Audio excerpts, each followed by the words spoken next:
We are going to be going through mucking and gutting standards. We're going to take a look at some decon and some decontamination guidance.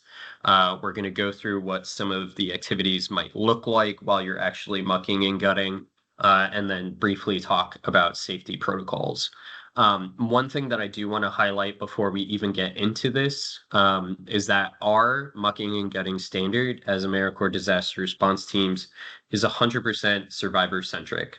And what that means is that every moment that we are doing a mucking gut, every activity that we are doing within a home of someone else is meant to provide them benefit and to watch out for them, not only mentally, emotionally, but also physically, and put them in what we like to call a new normal, a state of potential repair post-flood, post-hurricane, anything that they may have experienced, we're putting them in a better state. We don't want to cause harm. We don't want to do anything that will potentially put them at risk. And mucking and gutting within itself, transparently, is an inherently potentially dangerous process if our steps aren't followed correctly. Anytime you walk outside your door, anytime you go into these activities with power tools or even just regular tools, there's an inherent risk, but we take our steps and we take steps to mitigate those risks and mitigate those hazards. So just a note as we continue forward that everything that we do is that survivor-centric mentality. Some just upfront expectations from AmeriCorps Disaster Response Team standards is that we always follow our safety practices. Safety is the number one thing on deployments, and the forefront of our minds, the back of our minds at all times. We want to make sure that we are following our safety standards to ensure that we have the trust of the communities, but everybody comes back with 10 fingers and 10 toes. We don't want anybody coming back with, just a bad experience and a lack of a digit. So another is communicating up the chain of command. While we are deployed, we typically implement the incident command structure, and even for just a standard emergency practice, communicating up the chain of command relieves a lot of stress and pressure from leadership and whoever is in at the top of that chain of command, or even as you cascade down. It just enables individuals to just have clear lines of communication, understand exactly what is needed to be done within that moment, and making sure that four people don't think they're in charge of an electrical panel and one person accidentally turns it back on when they thought it should be off. So we have a lot of reporting requirements. I won't get too much into that, but we also always want to be branded while we're out in the field. For some of our folks, they're going to be going to Florida. Others are going to be going to North Carolina. And specifically, our practices and our branding is known within those states. Florida Emergency Management, North Carolina Emergency Management, they know what AmeriCorps is, and it's something that we always want to ensure that we're kind of having that forward-facing A. Even local law enforcement, firefighters, emergency response, they are all aware of AmeriCorps, and it just adds validity to our presence there and also just some protection. And I mean, who doesn't want to wear these beautiful vests? Come on, look at them. Our goal of a muck and gut operation is to get from point A to point B here on the screen. As you can see, a bunch of muck affected by a flood, looks like just saturated insulation, saturated drywall, a bunch of stuff. And we want to get them to what we call rebuild ready. We want to get them to a point where a contractor can just come in and then put in new insulation, put in new drywall, whatever is needed from them. In an instance, or in most instances, a survivor has received some type of financial assistance. Hopefully they have, whether that be from FEMA, a local community foundation. And what we really want to do is ensure that those dollars that they receive go even further. And there are a couple things that we can do in the mucking and gutting stage that will allow those dollars to go as far as they can go. and we'll talk a little bit about that later. But we want to prepare homes for mold suppression, or prepare it for mold remediation, rather. We don't do remediation, we do mold suppression, and we'll go into some of those specifics tomorrow in our mold suppression training and recording. But for us, what we do is use a chemical based standard on across the board that's registered with the EPA, and is a fungicide. It's called Shockwave, and that Shockwave will essentially eradicate whatever visible and non-visible mold there is. But for pure remediation, we need to have a moisture reader, ensure everything is dried out. So when we talk about it, we really only discuss that we do mold suppression and we get it to a state where it's the best that it could be. We also provide a face of the recovery effort and connect with survivors, because while we're out there, we're helping and we're doing all this great work, it is really staggering how much a community that has been affected by a natural disaster, how grateful they are. It instills hope in them when hope has been lost from this terrible storm. And these specifics are Helene and Milton, and all the aftermath that comes from that. And specifically with Florida, Florida has undergone Hurricane Debbie, then into Helene, and then into Milton. And North Carolina also has experienced some catastrophic flooding from the storm. So we just want to make sure that we're providing that face, and we do that with safety and also branding. So from us, we just like to provide some examples and get folks, as I think, just aware of what mucking and gutting might look like, or at least from our standards. This was a home in New Jersey during Hurricane Ida in 2021.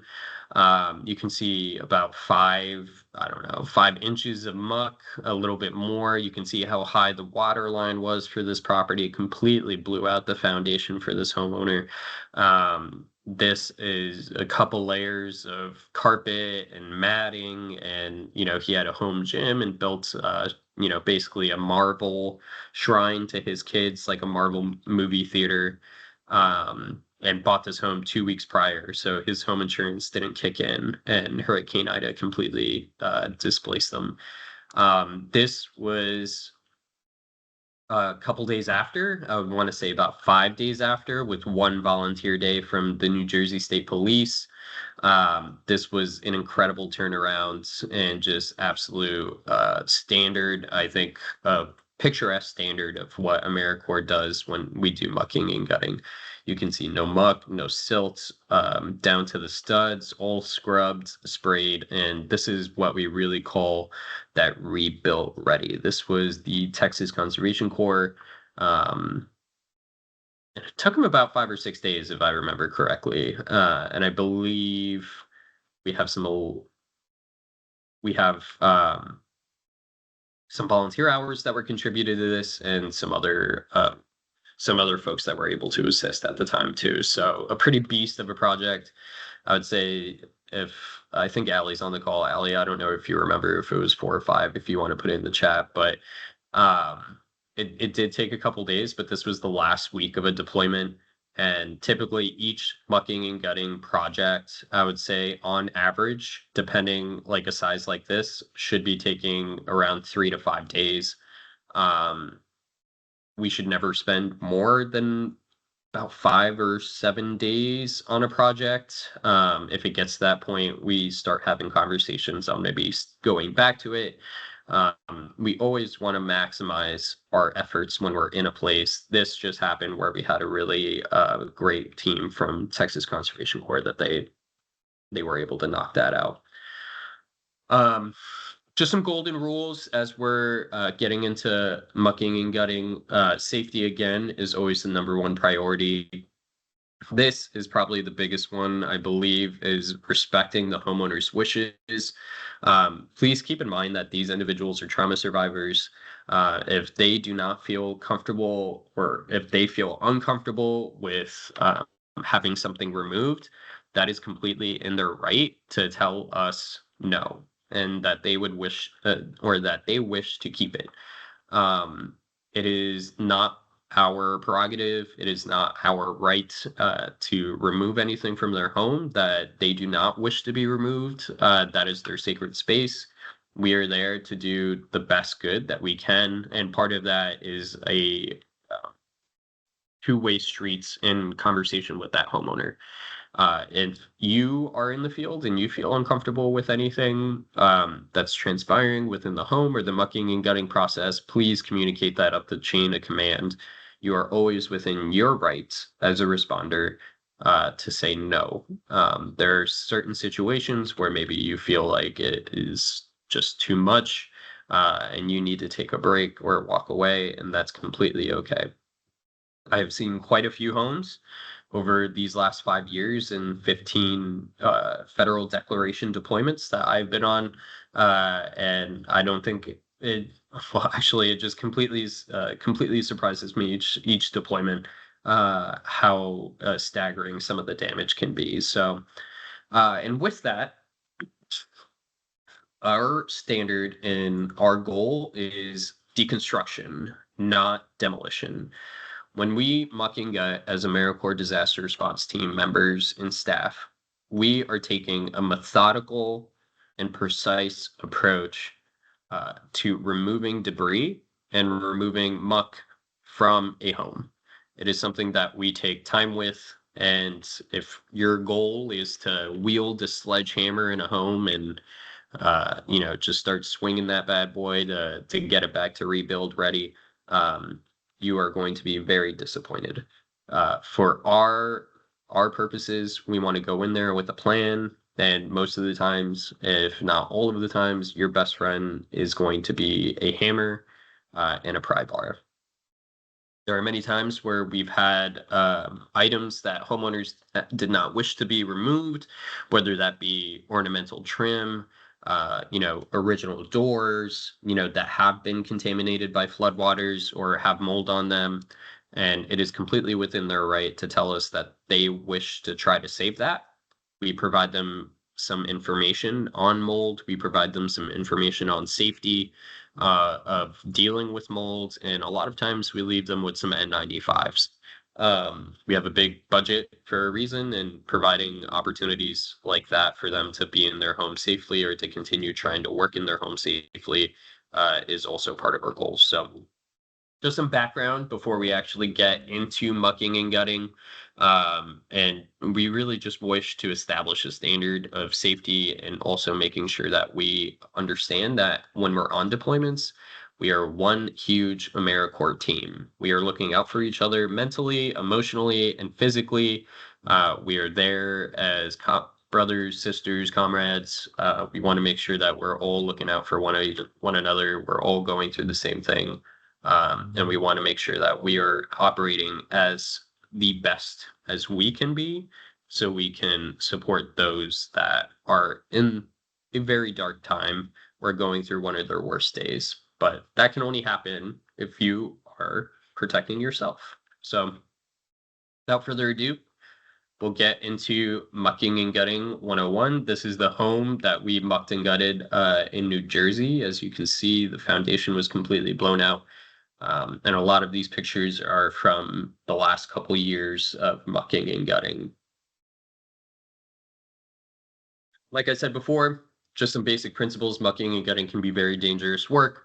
If the proper steps are not followed, we're going to be dealing with a couple hazards, like puncture hazards, like loose nails, staples, whatever construction is underneath a house. You'd be surprised when removing a floor that you'd probably find another floor and another floor and another floor. Construction is a crazy time sometimes. And a lot of times, older homes, folks just end up building on top of it. So just be aware that we never know what we're going to be stepping into. And we want to make sure that we're taking that methodical approach. We're being precise as we're removing items from a home. We're not just demoing somebody's home. We're communicating with each other. We're looking out for one another. We're taking what is a good pace, right? And we're also making sure that we're talking with survivors. When it comes to cabinets or appliances, if anybody has built a home, or you take a look around your apartment, your house right now, just do a quick swivel. Um, you can see that maybe you have a couch, maybe you have a dining room table, you have a fridge, you have a stove, something like that, or I hope you guys do.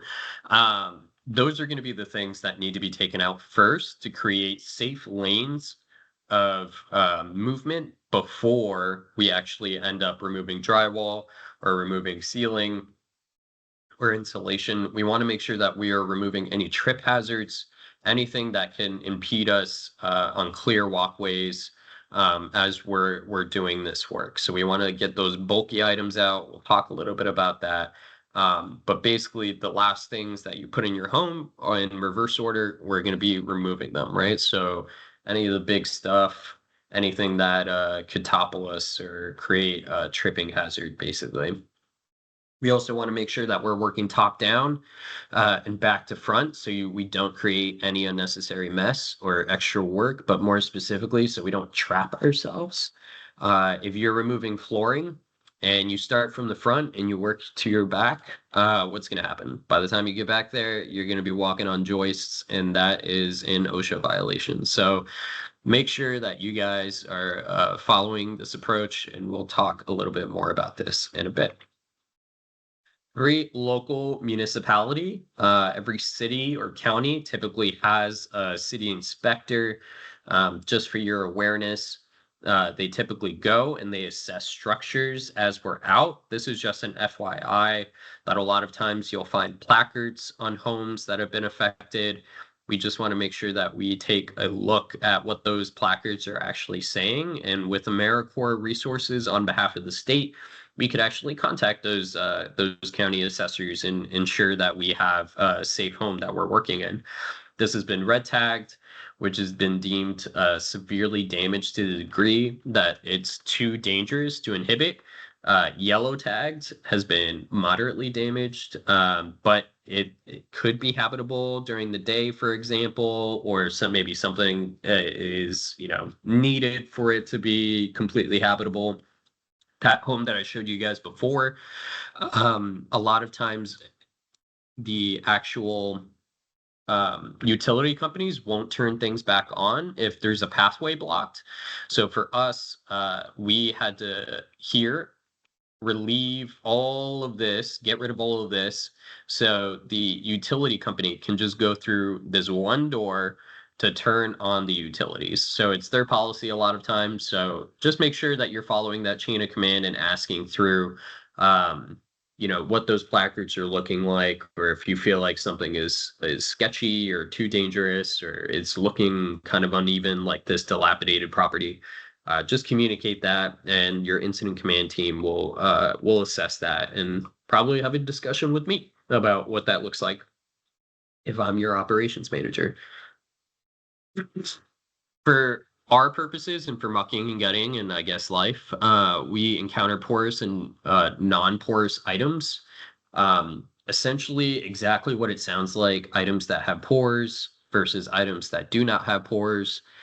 If items are below the waterline and are porous, like cloth or wood products or soft plastic, probably should be thrown out. In most cases, it should be thrown out. But like I said, if a homeowner, a survivor, would like to keep something, they wish to try to save it, that is completely within their right. And it is not our place to tell them no. Again, we just provide that information that, hey, this could potentially be a health hazard for you. We'll leave you with some wipes, N95, but just so just be on the lookout for these symptoms, or be on the lookout for what this potentially could cause you harm for.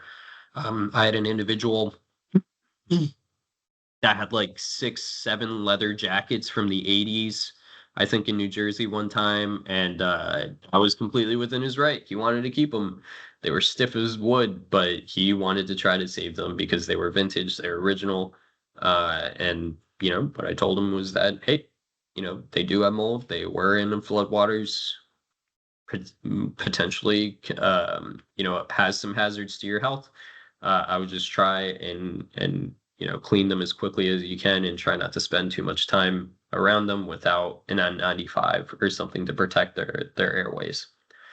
Non-porous items typically can be saved at the homeowner's discretion. A lot of times you'll just see homeowners that don't want any, or survivors rather, that don't want any reminders of the storm. It's too traumatic, so they tell us to just throw everything out. But ceramic, metal, hard plastic items, those can all be saved at the survivor's discretion, of course. We really just have to go through a couple, rinses and a couple, I think, just sprays of making sure it's completely disinfected and then air dried. A lot of times, our priority populations are elderly, disabled, folks who typically need to ask for that help, and a lot of times they don't have the physical capability or the energy, or even just the mental capacity to deal with that trauma further than that moment, and they ask us to just toss it. So completely up to them. I don't think personally that I would want to try and salvage a washing machine that has been under floodwaters. That just seems like way too much time and effort. But that's my personal opinion. That's also not the case for an individual who is experiencing this complete loss, right? They may not have the financial means to buy another one. There is long-term recovery opportunities that can give them, some more items, but it's typically a difficult process and not worth it. So, um, these are typical items that you'll see in our purposes and what we'll mostly encounter for things that have been affected, which is drywall, carpet, particle board, OSB. A lot of times you'll see ceiling panels or just ceiling drywall that has been affected. These are the things that we're going to be ripping out. As you can see here, we have our typical tool list, or what we typically go into a mucking gut with. On the right are all of the tools at the end of the day when they clean them. And all of these tools that you see here went into doing this mucking gut. So this is in Missouri. Our teams, after a day of mucking and gutting and getting all that trash out of that home, really used these items. I think for one thing, we have on our list a hacksaw, sawzall, circular saw, skill saw. More times than not, you will not need a power tool. Sometimes when we're removing showers, built-in showers or prefab baths, something like that. It's easier to use some of this. I think an oscillating saw or a flush cut end up being a little more precise for what we typically need them to be, but always handy to have that. For the most part, hammers, pry bar, wrench, utility knives, tape measure, chalk line, screwdrivers. But these are bread and butter for basically everything that we'll do physically. But I'll send this out to folks so you guys can have this in our list. For PPE, this is typically what we end up looking like with our vests suited up. We have our Tyvek, our half-mask respirators with P100 filters, goggles if you have glasses, otherwise safety glasses are fine. And then you have your hard hats, right? They are getting suited up for the day, so they don't have nitrile gloves on yet or work gloves. But you can see here we have hard hats, P100 filters, rubber dip gloves. We have chemical splash gloves if we are using shockwave. So mold suppression has different PPE, and we'll go over that tomorrow. For you who are not familiar with Tyvek suits, we typically wear a Tyvek 400 series suit with a hood and booties. Every program has, or there are some programs that have a different standard when it comes to actually wearing a hood. I highly, highly recommend hoods and then also booties so you don't have to clean your shoes at the end of the day or your boots at the end of the day. But these Tyvek suits are slash resistant, cut resistant, splash resistant. It is something that we have and must be worn as we're operating through as an AmeriCorps standard. And it's something that gives us the best protection from all of the grime and dirt and hazards.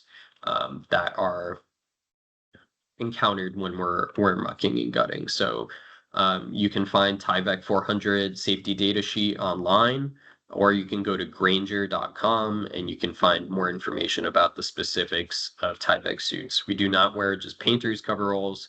Those do not have the same protection as what we typically don. So you can see here someone just getting their mask fitted for the day before actually putting it on. We want to make sure that we're using eye protection while we're out in the fields, and we want to make sure that we're teaching our members and we're teaching our staff.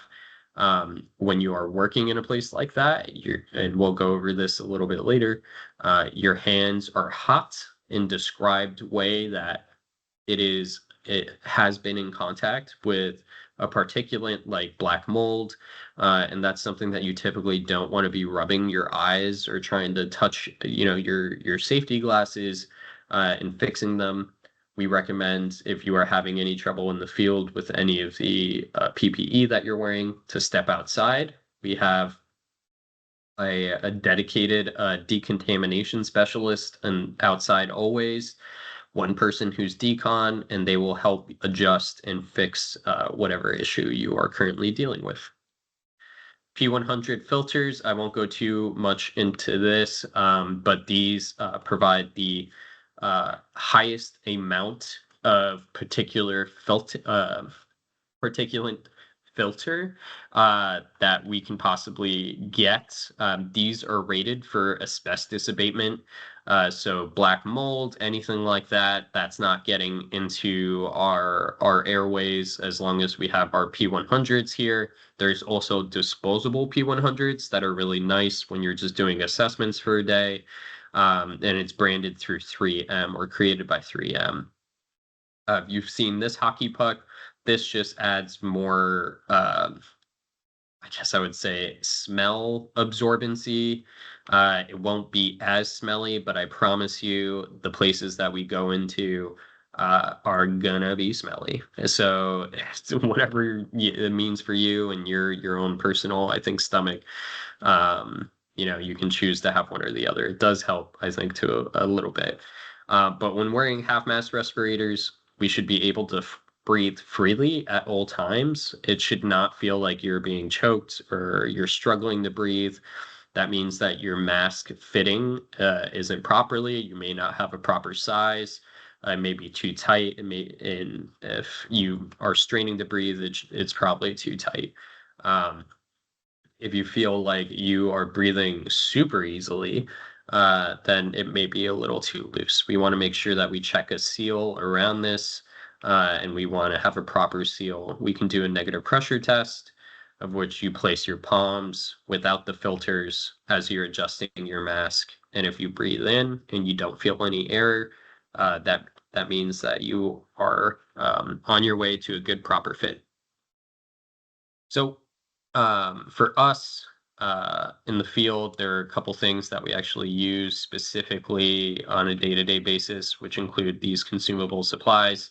Contractor bags are your new best friends, Clorox wipes, new best friends, and duct tape. Typically, what we do is utilize these consumables to make our lives a lot easier out in the field. I'll talk a little bit about how we use them later and how we get suited up, but these are typically what our biggest purchases end up being on a pretty consistent basis. Okay, so let's get into the actual processes of mucking and gutting. We talked a little bit about what you need, how we approach things. Let's actually go into tasks and how we deconstruct a home. So team leads policies, team leads tasks before starting. Ideally, in this process, we have assessed this home. We have communicated with the homeowner, and this is you getting into the field. You have your work order in your hand, and you're now communicating with the homeowner, right? So this home has been vetted, it has been approved, and you are here to actually do the work. Part of what we do is communicate with homeowners and survivors of our PPE policy, Our PPE policy essentially dons our hard hats, half mask respirators, Tyvek. You can see here we wear our nitrile gloves. Then we put our work gloves over the nitrile gloves, and then we tape, as you can see here, over our work gloves. So we create a clean seal for the nitriles below. So when we take our work gloves, our nitriles are going to be warm, essentially, because I don't think I can actually call them cool. But for our purposes, that's typically what we do. We want to make sure that we're talking to a homeowner about it because we don't want them to feel embarrassed about this current state of their home. We don't want them to feel taken off guard, like we're starting to, be the folks in E.T. If you guys remember the Steven Spielberg big hit, we don't want to be like Martian men come stepping into a property, right? We want to make sure that they feel comfortable. We're doing everything in our power to ensure that that's the case.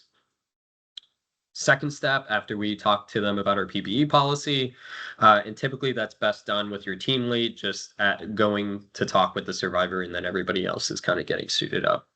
We want to complete a walkthrough with the home. Like I said, there should already be an assessment form with everything that the homeowner had previously said that they wanted kept or to thrown out.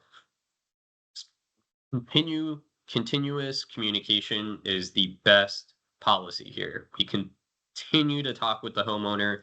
We do a complete walkthrough based on what we see on the assessment form.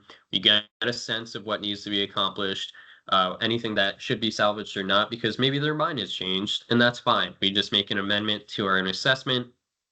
You have them review it, and then we continue on. And sometimes as we're removing things, a homeowner may be like, actually, can you put that over there? I do want to try and save that desk. Again, completely they're right. As a team lead, we're identifying potential hazards, and we're establishing what we talked about before, that hot, warm, and cold zone. And while we're doing this, we're shouting this out to the team, right? We have a pre-briefing before we actually start the work with our entire team. We talk about those potential hazards. We talk about the hot, warm, and cool zones. And then we talk about the plan of approach. Typically, what your standards will be when you go out into the field is breaking up into groups, and we do 30-30s. So if you have a team of 12, you have one decon individual, and then the rest, you have one team that's going to be going in first. They work for 30 minutes. As they're working, they're cleaning up to ensure that when the next team gets in, they could just go straight to work and vice versa. So we have a continuous cycle of work, and people are getting adequate breaks depending on heat. You can modify this based on environmental conditions. So if it's cooler, you could do 45, 15, and kind of so on and so on. We don't ever really want to be in the suits longer than an hour. That just ends up putting a lot of strain and potential cause for dehydration or heat stroke or heat stress. Turning off utilities, we only have one individual turning off utilities, apologies. And we want to make sure that we check them every day. A lot of times during disaster scenarios, disaster sites, the utility companies themselves turn off the water, they turn off the gas. So we just want to make sure it's turned off. And that we're not turning it back on. That is up to the utility companies to turn that back on. That is not us to deem that a homeowner, once mucked and gutted, can turn that back on. So we put it in the hands of the survivor. They call their utility company, and then they tell them whether they can do it. So again, just a snapshot of some of our folks working back in Southwest Iowa in 2018. For electrical shutoffs, let's talk about some utilities real quick. We have lockout tags. So typically what we do is we end up buying a lockout tag. It's basically just an identifier that something should be off or something should be on. That's why we only say that a team lead is allowed to have access to a breaker box. So there should just be one point of contact taking a look at utilities. Before we start work for the day, we make sure that everything is off. If it is on, if the structure has power, we want to make sure that we do it in a precise order. We're turning off the main power, then going through the sub powers. And then as we're going through On the opposite side, we do the reverse. So we're not causing a major overload if we turn everything on and then we switch on that main power. Um, Lockout tags, very easy to use, very easy to just have one individual that is in charge of that. A lot of times we have folks that are displaced, so it's easier for us to kind of be aware of if power is on or off. Water, very straightforward. If it's parallel, water is flowing perpendicular. Obviously, water is off. I won't spend too much time on that. The same thing with gas. We could always take a look at where the meter is, typically outside, and we just want to take a look that that is confirmed off. Like I said, never turn the gas back on. That should be done by the utility companies. A lot of times in more rural areas, you'll encounter propane tanks, and we want to make sure that we're taking a look at that in the same breath that this, whatever the connection is indeed off. Like I said, removal of furniture and large appliances, those are typically the first things that need to go. If it's below the water line, things should go. If it's above the water line, it's up to the discretion of the homeowner. Um, it could be, you know, it is more times than not going to be fine. But it is in an area where floodwaters were. If you guys know anything about mold spores do end up going everywhere. So take a look at them, inspect them, ensure they're clean. You can even just give them a wipe down with some Clorox wipes. Or, you know, we can talk to the survivor if we are completely unsure if it should go and see if they want to go. Especially if it's below and its countertop is made of granite or some type of stone or something like that, those countertops can stay. But if they're non-porous like wood, they should probably go. So if I was scoping out this home and the water line was right here, right, and I removed everything up to a couple feet above, just to ensure that it was completely gutted, I would leave these cabinets. I think they look fine. You know, I would try to inspect it for any type of mold, and then kind of go from there. Uh, for the love of God, never, ever, ever, ever open refrigerators. Please don't open refrigerators. If you have a roll of duct tape, use as much of it as you can. I always think this picture is hilarious because you have like one piece of duct tape keeping this fridge closed. No, thank you. It should look like this, probably more duct tape or even with a ratchet strap. We have had members in the past on like the last day of deployment open up fridges just so they can, you know, see what it is, what it's all about.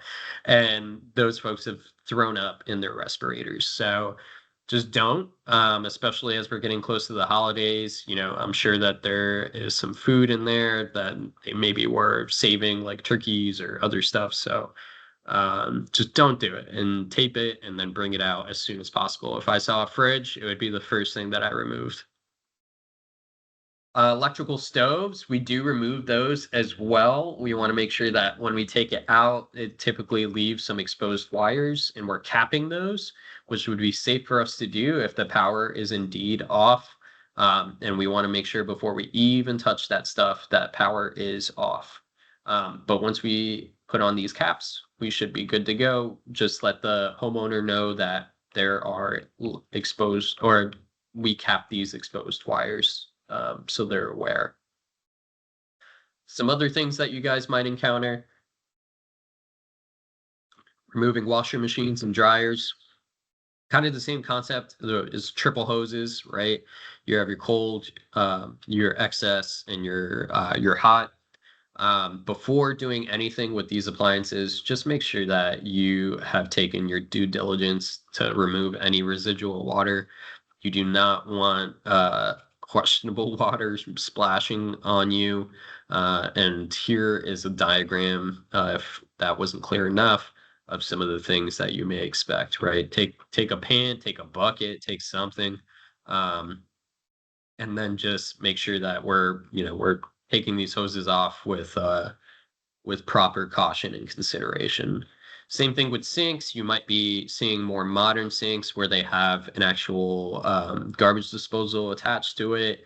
Um, all of the excess water for a sink does end up going to the garbage disposal. So as we're taking this out, just make sure we have a pan, and we're disconnecting things appropriately. All of these slip nuts are holding this into place. So we just want to make sure that we're taking it off kind of from top down as we're going through, but making sure that water lines are off before we even begin that. So you can see here, um, this is the P trap. This usually holds the most water. You can see the garbage disposal here. So as we're taking this off, all of that residual water can just go right into a pan and we can just throw that out. Just take caution. These are like PVC, so they are strong, but they're not super strong. And probably you are stronger than it, is what I'm trying to say. So you may break it if you are trying to attack it too hard. So just take your time. Nothing a little WD-40 might not support. Moving toilets. Toilets really only need to be removed if a homeowner wants the toilet to be removed because it's ceramic. A lot of times they do.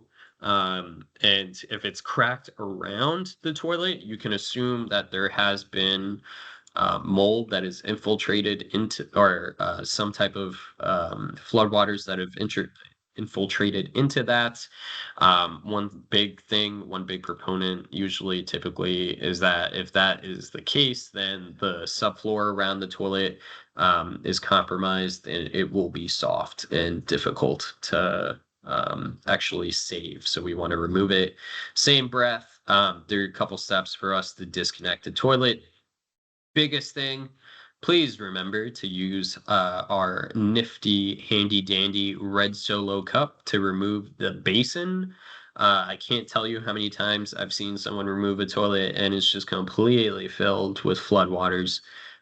We do have the technology of a cup, and we remove all of the water from here, we remove the water from the toilet, and then we get started. We remove the fasteners from the actual floor, and we can do this with a crescent wrench, and we ensure that the water is off before we even go. So the diagram here to remove a toilet, right? We just want to make sure water is off, empty the tank, disconnect the water line, remove it from the actual subfloor, which are just done by 2 bolts on either side, as you can see here, and then actually remove the toilet. There is always a disposable wax ring on every toilet. You can remove that. You have to put in a new wax ring every time you actually go through. So now to the actual home. So we got rid of all that stuff, right? The next thing is removing baseboard and trim. So we want to make sure that we're removing any baseboards or trims around the walls because we want to get to the piece de resistance, the drywall. We want to make sure that we are removing that drywall to get it back to a rebuild ready. We take this process slow with these tertiary pieces because they are typically fragile.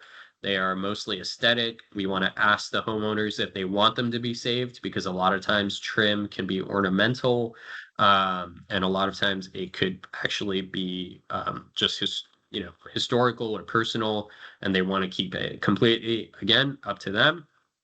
But we want to make sure that we're removing it and in a very gentle and precise way. So we want to score along those trims and jams to remove any connection between paint and the trim.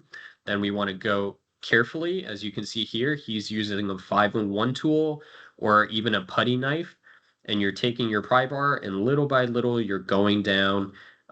It's easiest to identify where it's actually nailed in, and then just take your pry bar and just do slight pressure and it'll pop out. I promise you. And before we do anything else, we want to hammer these nails out. Once we remove it, we want to hammer them out, clip them, anything that removes a puncture hazard. Once we have the trim taken out, we want to make sure that we are now focusing on drywall. So drywall, if you guys know anything, they typically come, anything about drywall, they typically come by 4x8 sheets, 4 feet by 8 sheets. We typically remove them in 2-foot increments for highest cost effective replacement. If you leave anything weird measurement, folks, contractors will charge and upcharge to a crazy degree to have those replaces. Even here, as you can see, just the remnants of this, a contractor will charge more to put in drywall because there are remaining pieces here. So we just want to be cognizant that straight lines are very important. You can only mud and tape over so many janky lines. And we want to make sure that we're taking into account what those increments are as we're going up. We want to take a look at the water line. Let's say the water line is at 3 feet. Just go ahead and take it off at 4 feet, take a look. And if it looks like it needs to actually be more, you do 2 feet, right? We don't want to leave an improper measurement. Here is a little bit more to scale. We have a typical construction of a wall, which includes subfloor, and then your bottom plate, which is a stud, ends up getting nailed into here or screwed into here. You have your studs and your ceiling drywall, and then your actual drywall. A lot of times we stagger this for not only cosmetic reasons, but also overall strength of that wall. It's not all just one seam. Each seam is going to be different. So it's, if you know the measurements, you can guess where they have put in drywall screws or drywall nails. And it's easy for you to just kind of pop out a sheet of drywall. We want to take our time and we want to make sure that we're doing it right. So we have a nice clean line at the end. You can see he's using a keyhole saw, cutting a nice line. Then he's taking his pry bar and he's actually putting it out, right? We typically do this with chalk line, so it's easy for us to go through. You can take your cutter, your blade, and just run a nice sharp line through the chalk line, and then you can start actually removing it with a keyhole saw or something else, right? So taking this in a nice, I think, methodical way is the easiest for you to do it. We want to cut and remove the insulation that's at that height. We want to remove the drywall, and we want to remove any screws or nails or staples that are in the studs because that can hold in that mold. And we want to make sure that we're getting them, again, the most money possible back and stretching forward, because for them, a contractor will charge to remove any of those staples or any of those screws, right? So we want to make sure that we're getting it here, right? So if you see here, this gentleman is talking about flood cuts. So this is a flood cut. This was about 3 feet, right? We take a look and we're going to remove an extra foot so we can just put a panel of drywall up and we don't have to cut 2 panels down. It's just one panel and we're putting it and we're cutting it to length. So it's perfect when they go back up. All the drywall guys will be very appreciative. So this is typically what we leave a home looking like, right? We remove the floors if we need to. We remove the sides if we need to. Everything is QC'd or quality controlled. We have no staples, no remaining drywall. It's been sprayed, and everything is good to go for rebuild. Some other possible encounters for you guys. First time I ever removed drywall, mucking and gutting, had no idea what fire blocks were. There's a bunch of insects that are going to be there post storms, a bunch of stuff. Debris may be in the walls. You don't know what happened, what construction managers put in there before. One wall I was tearing down, I found a bunch of kids' toys that just kind of came down after we ripped it out. So you don't know. You don't know who's there, but I can guarantee you that you're going to find sharp screws and nails as soon as you remove them. So just be careful, be on the lookout. Tomorrow we're going to be talking a little bit about asbestos, so just be on the lookout as we talk about mold suppression. The first time, this is lath, and then also plaster keys. I had no idea what plaster keys were the first time I mucked and gutted. I thought this was asbestos. So just know that there are different types of construction over the years that has insulated homes, and we just want to make sure that we're aware basically of what that is. So for flooring, right, we always need to remove carpet. Hardwood and laminate can be pried up with a crowbar and hammer. You can see here tile, your handy dandy tile remover. We're going to be talking about asbestos tomorrow, but if it's pre 1982, chances are that you're probably going to be in a home with asbestos.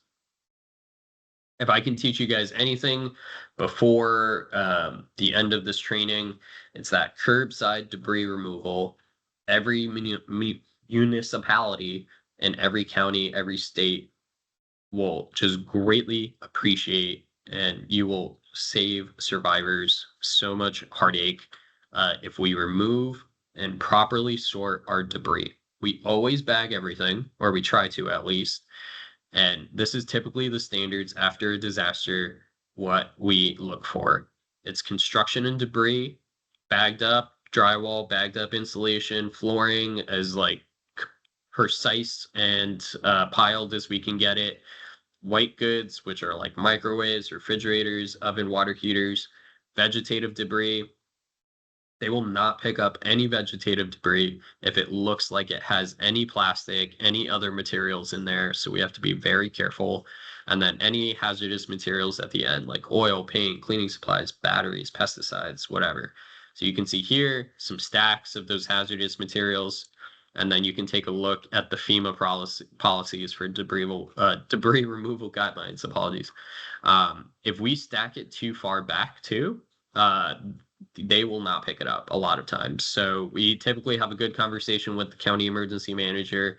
We want to make sure that we're stacking as well as we can and really building up the height and not the width. But here you can see, right, household garbage, construction debris garbage, vegetative debris, hazardous waste, and each thing is bagged up and neatly placed for whoever is picking it up. They're always aware of kind of what this is going to look like. If you've been in a disaster zone, you've seen the same piles. Um, Recently in the Iowa disaster, we got a huge shout out from the county because of how precisely we were bagging and also separating our debris piles. Not every VOAD has the same cadence, so it's important for us to be kind of those shining examples. All right, for the last 7 minutes, I'm going to be talking about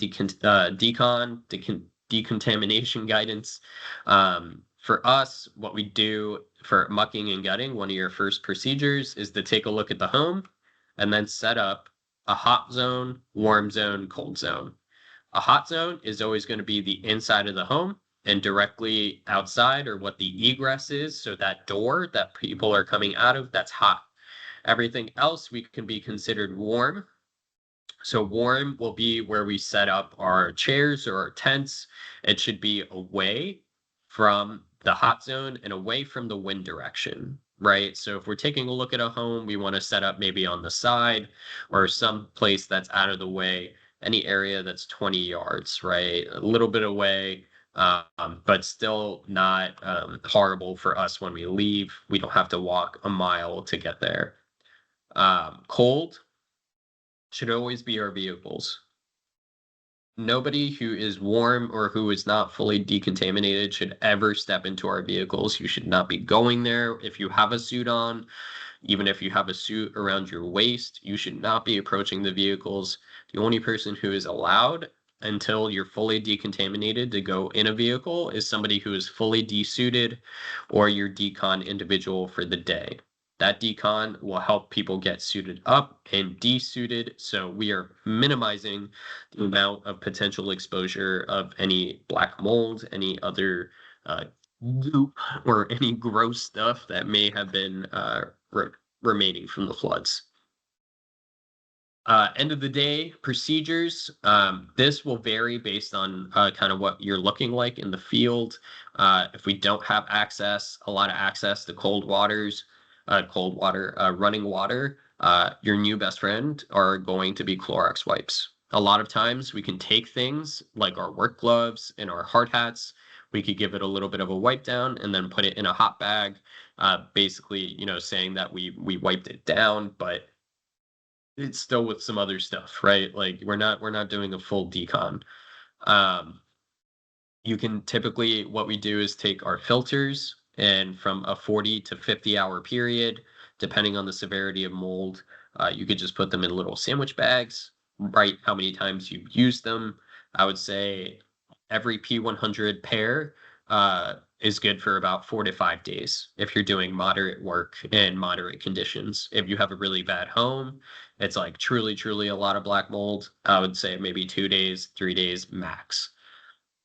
If you wipe something down with a Clorox wipe, we consider that clean for our purposes. If it's dried out, a lot of times we'll just throw our muck boots in a hot bag since they're going to get mucky tomorrow. But if they're gross, please rinse them off and actually clean them out, and then throw them in the hot bag. We don't just want a bag full of muck and gross goop. Um, Everything else we'll clean with Clorox wipes, like our tools. If we have access to water, we'll do a triple rinse, right? So we'll do water, bleach rinse, um, a regular water rinse, and or we'll do a water rinse, water, bleach rinse, then water. So water, water, bleach, water, and then that will allow us essentially to clean our tools at the shop. Or if we have a hose, we can clean them in the field. Typically, what we'll do is buy like 5 gallon jugs. And we'll do our actual like rinsing out in the field and then just toss it in a place that will is uncumbersome to anybody actually walking by, like gravel or dirt or something like that. We never transport tools in an enclosed location, or any of those bags. That's why we have trucks, we have trailers, we have caddies or whatever. We never want to have something just specifically in an enclosed vehicle because they're warm. They have been tools that have been working in hot zones. If they're clean, they've never been used. If it's clean PPE, hasn't been used, that can go inside of like a cab or something like that. But everything else should be in the bed of a truck, providing good just airways for whoever is actually there. When we get back from housing, this is going to vary, obviously. I think the only things that I'll just bring up here is that if we have to return tools, right, we make sure that we do that. Typically, the logs chief will be in charge of that. Making sure that when we actually take our stuff off, that everything is clean. We're not putting any hot things in an enclosed area or anything like that. The major thing that I guess I would say is that it is mandatory to take a shower every day. As soon as you come back from mucking and gutting, you take a shower. We have shower trailers if you're at a responder camp. We have other stuff. Everything is a safety precaution and making sure that we are doing our due diligence to, one, not be stinky, because mucking and gutting is hard work. And after 25 days, if you're standing next to somebody who smells, you might get a little upset. And two, that's just personal hygiene. We want to make sure that everybody is being as safe and clean as possible, and that goes into taking showers with whatever you consider a soap or a deodorant, and making sure that we're just part of practicing just, I think some consideration for others. All right, so nailed that down to the minute. If you guys have any questions, that is our mucking gut overview. I'm going to end the recording and the meeting here, but thank you guys for being a part of it. If you have any questions, feel free to shoot me an email, and I'd be happy to answer that. And I'm going to be sharing this recording with the entire 8art listing. So hopefully you guys learned something or got a refresher. This is how I like to teach mucking and gutting. It varies when we're actually in the field, but just appreciate you guys. Varies in the sense that we are actually showing people how to like do things, not how I describe it. So, okay. All right. Appreciate you guys. Have a great rest of the day. I'll see you guys tomorrow if you're joining in for mold suppression.